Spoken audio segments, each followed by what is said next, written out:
I'm General Tampos and I am the former Brigade Commander of 1103rd Infantry Brigade and currently the Assistant Division Commander of the 11th Infantry Division.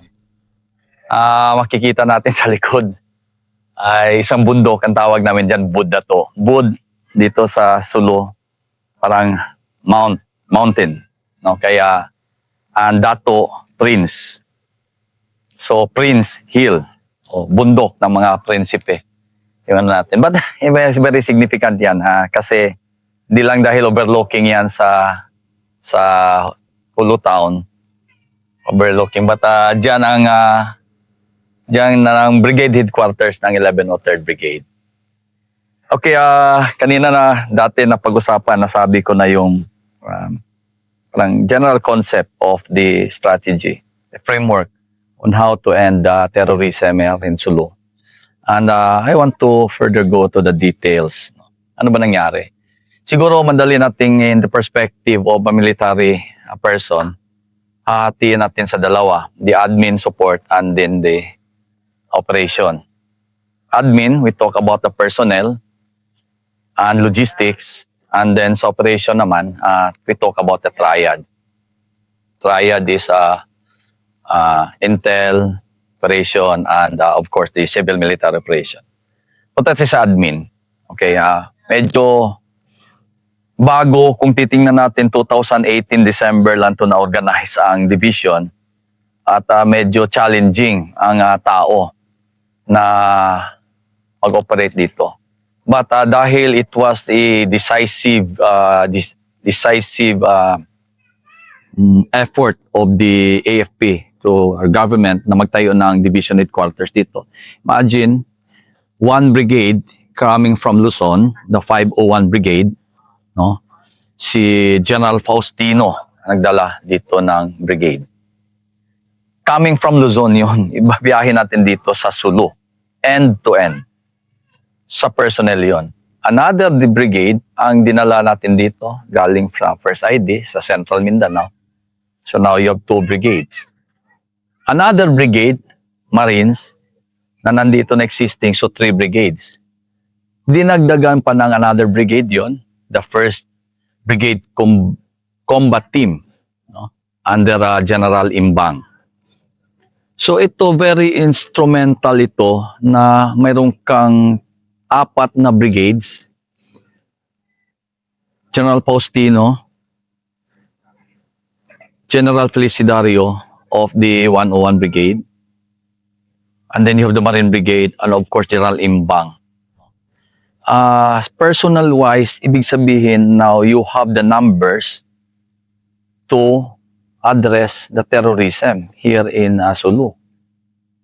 Now you go to logistics. All-out support din yung AFP natin. Dahil dala-dala natin, example, yung Brigade Combat Team. Yung component niya is a Armor Battalion, Artillery Battalion, Infantry Battalion, and all other support units, dala-dala dito. Ang Navy ang nagdala doon. So, kumpleto, all-out support ito. Personnel-wise and logistics, talagang dinala dito sa Sulu. It was like a maliit na armed forces dito. And then you have the FASO to support the mga bala natin. Napunta tayo sa operation. Intel. Okay, the best intel, personnel, and units were brought here. Sa AFP, you have the MiG, and then the Philippine Army. You have the ISU. But special units, special intel. Anong importante nito? Sabi nga nila, the heart of an operation, ang gagaling yan sa intel. Paano mo makikita? Paano mo ma-identify ang kalaban? Surgical ito. Kailangan natin very important ang intel. It has an insurgency. You do not want to make a mistake of going after people na hindi naman kalaban. Pag nagkamali tayo doon, it will go back to us. Very important yun. So, the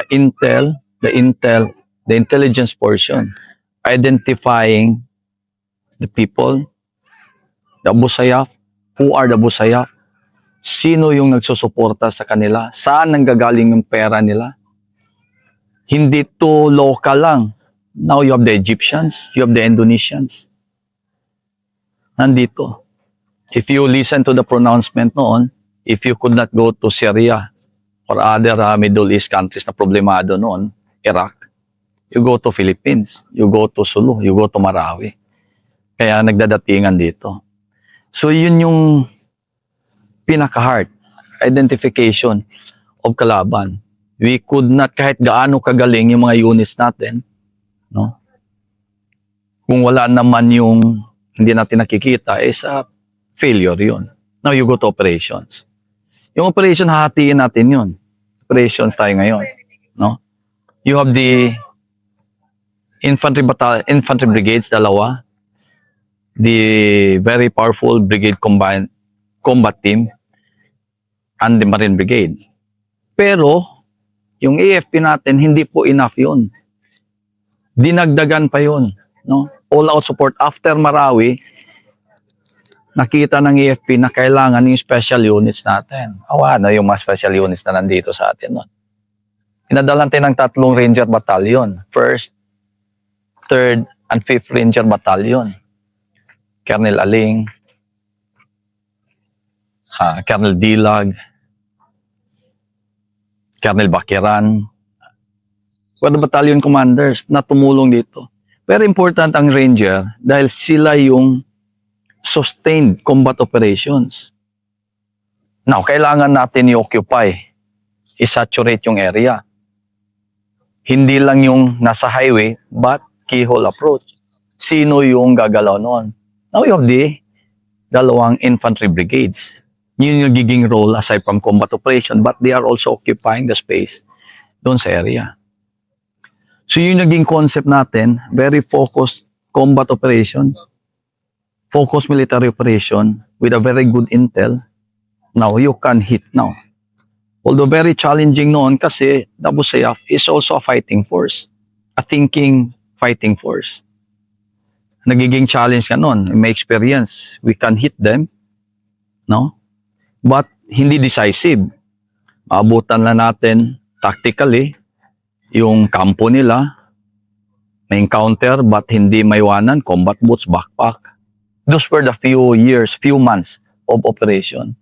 But eventually, through good commanders like the likes of General Binluan, General Nafarrete, General Gonzales, who are very experienced commanders, sila yung who were able to track down the enemy, the Abu Sayyaf, and hit them hard. In short, the focused military operation with a good intel were able to decisively engage, decisive engagement, because we really have to defeat the armed group of the enemy. So yun yung nakikita natin na very important, the intel and the operation.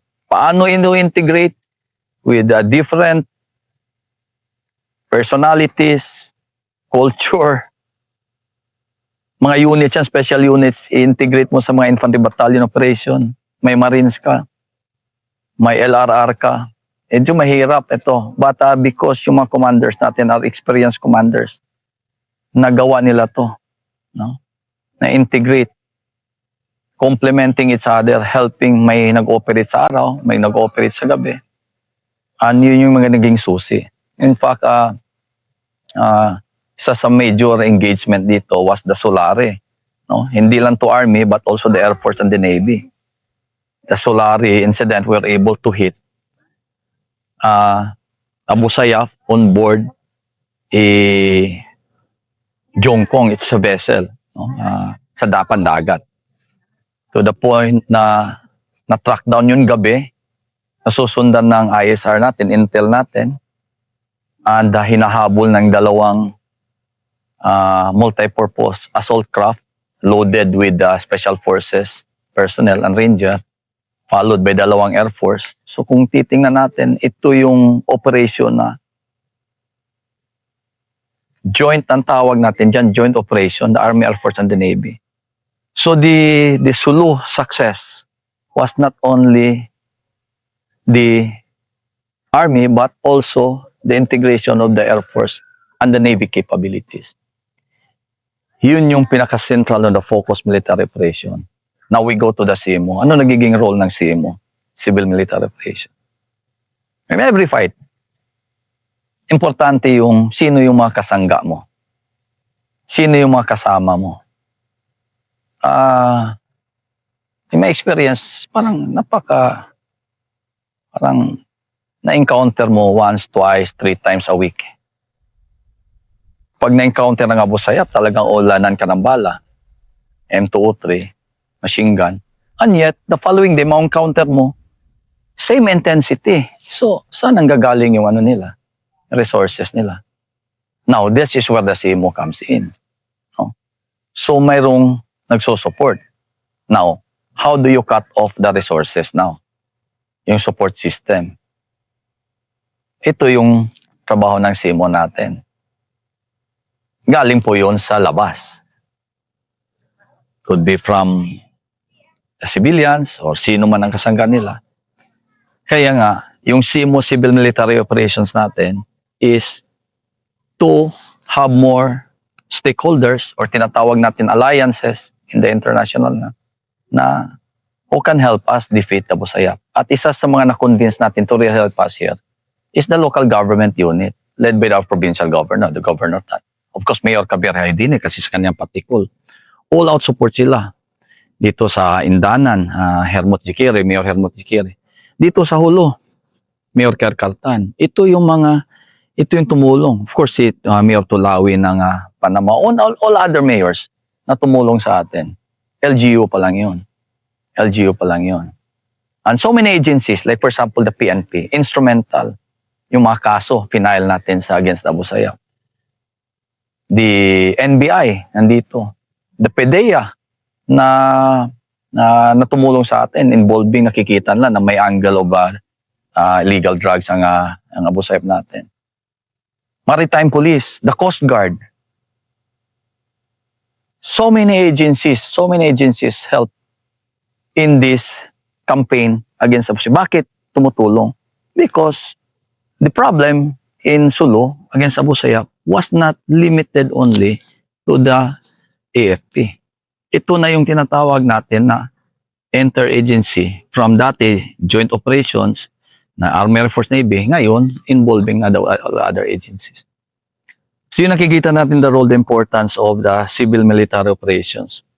Aside from that, you look at now the importance of IO. IO is information operations. Dalawa lang yan. If you look at information operation, hindi ito nagbibigay ka lang ng nagpapa-cute ka, nagpapapugi ka, nagpapa-interview ka sa media, nagbibigay ka ng press release. No. Information operation is very integrating all the elements of combat operations. Intel, operation, CMO, yan. Bakit? Dalawa lang yung purpose ng information operation. If you release an information to the public, no, sasalita ka, TV, radio, internet, press, sa newspaper. Anong purpose? May specific target kami noon. But the objective is dalawa. Get the support of our stakeholders para tulong-tulong tayo kalabanin ng Abu Sayyaf.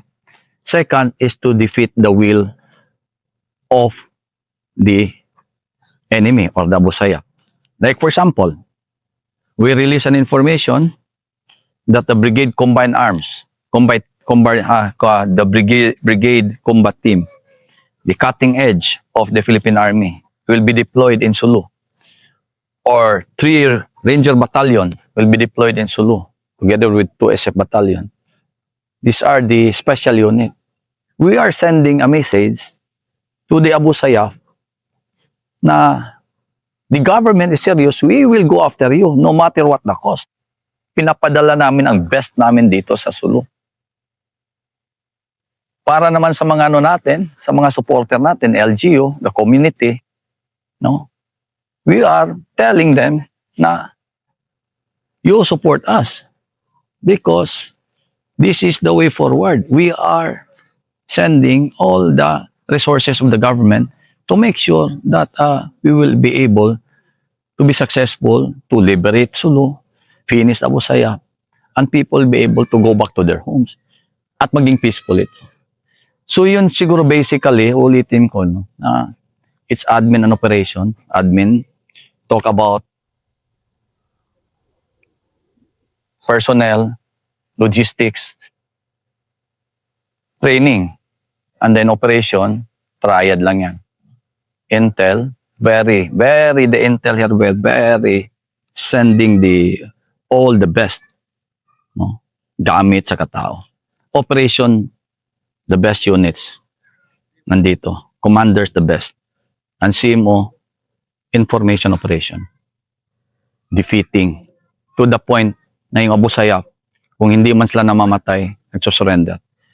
Here in Sulu, as of now, mayroon tayong estimated na more than 900, almost 1,000 balik loob program ng natin. But hardcore to that are more than 200.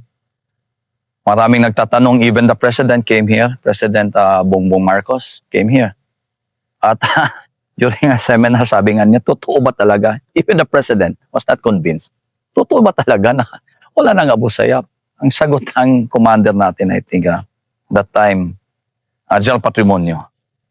Sabi nga niya, Sir, marami pong Abu Sayyaf pa rin dito sa Sulu. Pero nagbalik loob na po. We have more than 900. And they are given a program. Yun pala ang importante. No? After sila nagbalik loob, anong sustainment? Dalawa po yung component ng sustainment natin. The national government, the ECLIP, Enhanced Comprehensive Local Integration Program. And of course, the BARM, the Bangsamoro Autonomous Region Muslim Mindanao, yung tugon. Tulong ng gobyernong nagmamalasakit. But the general concept is you profile the balik loob Abu Sayyaf. After profile, makikita mo sino yung hardcore, sino yung hindi hardcore, saan mo sila dadalhin, balik sa communities, idaan mo sila ng psychosocial program, de-radicalization, and then the support. So, success, too early to tell, but ang masasabi namin is, nasasabi ko, I've been here for almost 6 years. For the past more than 3 years, walang insidente yung nangyari dito. Walang bombing, walang kidnapping, walang ambush, no violent incident. Hopefully, we are hopeful that this will prolong or this will be sustained through the collaboration naman ngayon, no? Sustainment program na tayo, which is very helpful ang natin, LGU, province, municipalities, barangay, and then of course the support ng natin, national government through transformation program, ECLIP, MSSD, DSWD, MILG, DILG. Hopefully, all this program can help prevent the resurgence of another group and the recruitment. So yun lang ang natin na it's not so detailed, but hopefully I was able to give an insight on how the 11th Infantry Division or Joint Task Force Sulu was able to defeat terrorism here in Sulu. So yun lang.